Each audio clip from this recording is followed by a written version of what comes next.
తాకట్లో ఉన్న మీ బంగారాన్ని విడిపించి ఆ రోజు ఆన్లైన్ రేటుకి కొంటాం. Sharma gold company. వాగర్థావివ సంపృక్తౌ వాగర్థ ప్రతిపత్తయే జగతః పితరౌ వందే పార్వతీ పరమేశ్వరౌ. సదాశివసమారంభాం శంకరాచార్య మధ్యమాం అస్మదాచార్య పర్యంతం వందే గురు పరంపరాం. ఆదిత్యాయ చ సోమాయ మంగళాయ బుధాయ చ గురుశుక్ర శనిభ్యశ్చ రాహవే కేతవే నమః. శృంగేరి జగద్గురు పీఠాధిపతులకి, కంచి పీఠాధిపతులకి నమస్కారములు తెలియజేసుకుంటూ కార్యక్రమాన్ని ప్రారంభిద్దాం. ఈ మార్చి నెల 16వ తారీఖు నుంచి 31వ తారీఖు వరకు 12 రాశులలో జన్మించినటువంటి వారికి ఏ విధంగా ఉండబోతుందో తెలుసుకునే ప్రయత్నం చేద్దాం. ముఖ్యంగా ఈ యొక్క గురువు వృషభ రాశిలో సంచారము, కుజుడు మిథున రాశిలో స్తంభించి సంచారము, అలాగే కేతువు కన్యా రాశిలో, మరియు శని భగవానుల వారు కుంభరాశిలో సంచారము.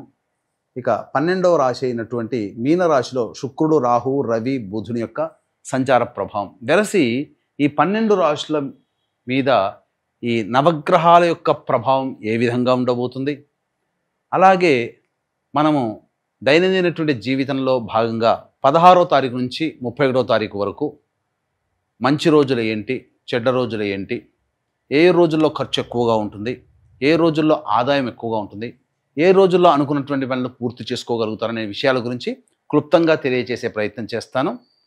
వీక్షించండి. ద్వాదశ రాశులలో భాగంగా వృషభ రాశిలో జన్మించినటువంటి వారికి మార్చి 16వ తారీఖు నుంచి 31వ తారీఖు వరకు ఏ విధంగా ఉండబోతుందో తెలుసుకుందాం. ముఖ్యంగా గురువు రాశిలోనే సంచారం చేస్తుండడము, మరియు లాభస్థానంలోకి శని మార్పు 29వ తారీఖు రోజున రావడము, ఇదే లాభస్థానంలో షష్టగ్రహ కూటమి మరియు సూర్యగ్రహణం కూడా ఏర్పడుతుండడం, ఇన్ని కారణాల చేత వృషభ రాశిలో జన్మించినటువంటి వారికి అన్ని విధాలుగా అనుకూలమైనటువంటి యోగ కాలము చెప్పవచ్చు. చెప్పాలి అనంటే రియల్ ఎస్టేట్ వ్యాపారము, మరియు లాయర్ వృత్తుల్లో ఉన్నటువంటి వాళ్ళు, భూమికి సంగా రైతులు, కూలీలు, మరియు ఎలక్ట్రానిక్ అండ్ ఎలక్ట్రికల్ రంగంలో ఉన్నటువంటి వాళ్ళు, వీళ్ళందరూ ఈ వృత్తుల్లో వ్యాపారాల్లో ఉన్నటువంటి వాళ్ళు, ఈ వ్యాపార సంస్థల్లో పనిచేసే ఉద్యోగస్తులు, వీళ్ళందరూ కూడా జాగ్రత్తలు పాటించండి. ఇబ్బందికర పరిస్థితులు అనేటువంటివి మొదలవుతున్నాయి. మిగతా అన్ని రంగాలలో, అన్ని వ్యాపార సంస్థ, మిగతా అన్ని రకాల వ్యాపార సంస్థల్లో ఉన్నవాళ్ళు, ఆ వ్యాపార సంస్థల్లో పనిచేస్తున్నటువంటి ఉద్యోగస్తులు ఈ వృషభ రాశి వారికి చెందినట్లయితే వాళ్ళందరికీ కూడాను యోగదాయకంగా ఉంటుంది. అద్భుతమైనటువంటి యోగం అనేటువంటిది మీకు అన్ని విధాలుగా కలిసి వస్తుంది. ఇటు శని మార్పు, ఇటు సూర్యగ్రహణము, అలాగే షష్టగ్రహ కూటమి, అన్ని విధాలుగా శుభకరమైనటువంటి గ్రహాలన్నీ కూడా యోగించేటువంటి పరిస్థితి మీకు ఉండడం, తద్వారా మంచి జరిగేటువంటి అవకాశాలు ఎక్కువగా గోచరం అవుతున్నాయని చెప్పవచ్చు. అయితే ప్రధానంగా ఈ యొక్క వృషభ రాశిలో జన్మించినటువంటి వారు 16వ తారీఖు నుంచి 31వ తారీఖు వరకు ఏ రోజుల్లో ఏ విధంగా ఉండబోతుంది రోజువారీగా మనం తెలుసుకునే ప్రయత్నం చేద్దాం. ముందుగా ఈ యొక్క వృషభ రాశిలో జన్మించినటువంటి మహిళలకి చక్కటి యోగదాయకమైనటువంటి పరిస్థితి. మీరు గత కొన్ని రోజులుగా ఇబ్బంది పడుతున్నటువంటి అనారోగ్య సమస్యలు కావచ్చు, లేకపోతే వృత్తి ఉద్యోగ వ్యాపారాల్లో ఉన్నటువంటి సమస్యలు కావచ్చు, ఆ సమస్యలన్నీ కూడాను బయటపడే మార్గాలు మీకు గోచరమవుతాయి. ఆనందదాయకమైనటువంటి పరిస్థితుల్లో ఉంటారు. కుటుంబ సభ్యులు మీకు విలువ ఇవ్వడం, మీ మాటకి గౌరవం, మీకు విలువ ఇవ్వడం, ఇవన్నీ ఉండడం ద్వారా సంతోషకరంగా ఉంటారు.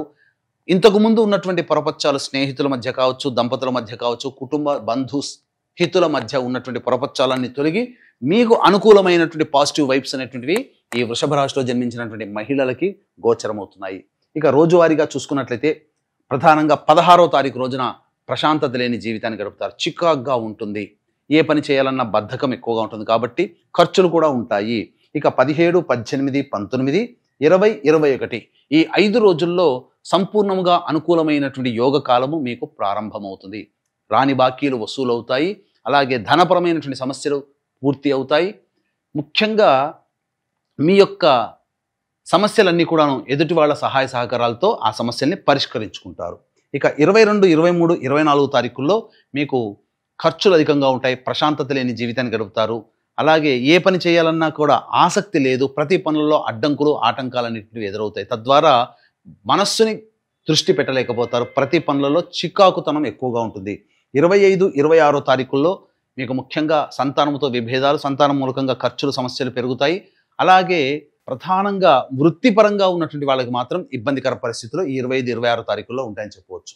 ఇక 27, 28, 29, 30 ఈ 4 రోజుల్లో సంపూర్ణమైనటువంటి యోగాన్ని అనుభవిస్తారు.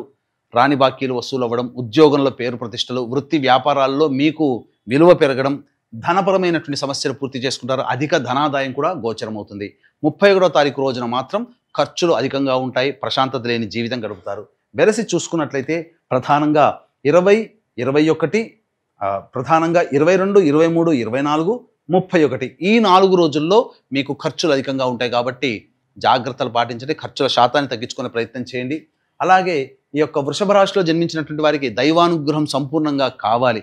కావున ఈ దైవ అనుగ్రహాన్ని పొందే ప్రయత్నంలో భాగంగా నిరంతర దైవ ధ్యానము, దేవాలయ సందర్శనము, ఇష్టదేవత సందర్శనము చేసుకోవడము, ఇవి చేసుకోవడం, వీటితో పాటుగా ఈ యొక్క సూర్యగ్రహణం ఏర్పడుతుండడం, శని కూడా మార్పు చెందుతూ ఉండడం, అంతేకాకుండా షష్టగ్రహ కూటమి కూడా 29వ తారీఖు, 29, 30, 31 3 రోజుల పాటు ఉండడం. ఈ కారణం చేత ప్రధానంగా మేష, మిథున, కర్కాటక, సింహ, కన్య, వృశ్చిక, ధనుస్సు, కుంభ, మీన రాశిలో జన్మించినటువంటి వారికి ఈ యొక్క దోష ప్రభావం అధికంగా ఉంటుంది ఈ 3 కారణాల వల్ల. కావున మన పీఠమాధ్వర్యంలో ఈ యొక్క సంబంధించినటువంటి షష్టగ్రహ కూటమి, సూర్యగ్రహణము, శని మార్పు ఈ దోషాల నివారణార్థమై ప్రత్యంగిరా సహిత దశమహావిద్యల హోమాలు, విద్య, వివాహ, ఉద్యోగ, దాంపత్య సమస్యలకి, అనారోగ్య సమస్యల నివారణకి విశేషమైనటువంటి ప్రత్యంగిర, బగలాముఖి, ధూమవతి, అలాగే కాలభైరవ, రాజశ్యామల, వారాహి హోమాలు అనేటువంటివి చేయించడం జరుగుతుంది సశాస్త్రీయంగా. అవకాశం ఉన్న వాళ్ళు కార్యక్రమం తదనంతరం కాంటాక్ట్ చేసి మీ గోత్రనామాలు నమోదు చేసుకోవచ్చు. ఇప్పుడు చెప్పినటువంటి విషయాల్లో మీకు ఇంకేదైనా సందేహాలు ఉన్నట్లయితే సందేహాల నివృత్తికి కార్యక్రమ తదనంతరం కాంటాక్ట్ చేసి వివరాలు కూడా తెలుసుకోవచ్చు. సర్వం శ్రీ ఉమామహేశ్వర పరబ్రహ్మార్పణమస్తు.